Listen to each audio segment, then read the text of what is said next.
खुलुमबाय गोजोन फुंबिलिनि गासैबो बड'लेण्ड बुब्लिनि अनसायगिरिफोरखौ बरायग्रोबाय। दिनै 7 एप्रिल समबारनि फानजामुथिखौ फरायथिनो लादों आं भाग्यश्री बसुमतारिया। फानजामुथिनि गिबियाव दं मेष राशि। थांखांनाय जाथायखौ रायखांजाबाय थानो हागौ। गोसोआ जोबोरैनो असान्थि जाबाय थागोन। वृष राशि। सोरजोंबा दावराव जानानै थानाय दंब्ला गोरोबलायफिननो हागोन। गोसोखौ गोजोननाय मोनगोन। मिथुन राशि। नोंथाङा रांखावरि बिथिङाव खहा जानो हागौ। बेफार फालांगि खालामोब्ला गाज्रि सान। कर्कट राशि। नखरनि हाबायाव नांथाबना थानो गोनां जागोन। देहाखौ जोबोरैनो मेंखांनाय मोनगोन। सिंह राशि। जानाय लोंनायाव सांग्रां जाना सोलिनांगोन। देहायाव बेराम आजार सोमजिनो हागौ। कन्या राशि। गोबावनिफ्रायनो आसा खालामना थानाय सिमांफोरा जाफुंगोन। गोथार सान। तुला राशि। धोन दौलत आरजिना लानो हागोन। गोसोआव गोजोननाय फैगोन। वृश्चिक राशि। जेरावखि थाङा सोरजोंबा असान्थि खालामजानो हागौ। जेरावबो ओंखारैयानो गाहाम जागोन। धनु राशि। देहाखौ जोबोरैनो लोरबां मोनगोन।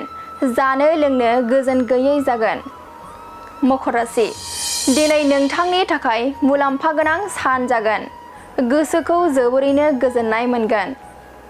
कुम्भ राशि। सोरजोंबा जुलिनि रादाय थि जानो हागौ। नखराव बयनिबो रंजानाय फैगोन। मीन राशि। देहायाव सानाय सुनाय सोमजिनो हागौ। जानाय लोंनायाव सांग्रां जाना सोलिनांगोन। दिनै सानसेनि राशि फरायथिनायाबो एसेनोसै। आसा खालामो नोंथांनि दिनैनि साना मोजाङै मोजां थांगोन बेखौ बड'लेण्ड बुब्लि नखरनिफ्राय मिजिंथिबाय। गोजोन्थों।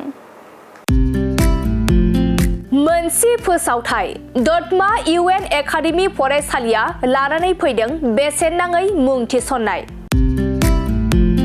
दतमा इउएन एकाडेमि फरायसालिया केजि 1 निफ्राय थाखो 8 सिमनि थाखाय बेसेन नाङै मुं थिसननाय लानानै फैदों।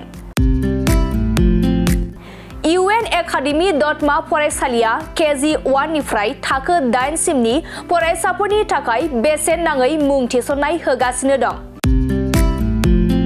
बिथराय आरो फाइलिनि थाखाय फर्म बिलाइनाय आरो मुं थिसननाया सोलिगासिनो दं। बे बेसेन नाङै मुं थिसननाया मार्च दाननि 31 अक्ट'आव जोबथा सान आरो हिनजावसा आरो हौवासाफोरनि थाखाय हस्टेलनि फेसिलिटिसबो दं। नोंथाङाबो नोंथांनि गथ'खौ दतमा इउएन एकाडेमि फरायसालियाव बेसेन होआजासे मुं थिसननो सानदोंब्ला 31 मार्चनि सिगां मुं थिसननो हागोन। नोंथाङा आबुङै मिथिनो थाखाय 7002660387 नङाब्ला 9365913183 नैबे जानबुं नम्बराव कल खालामना खौरां लाहरनो हागोन।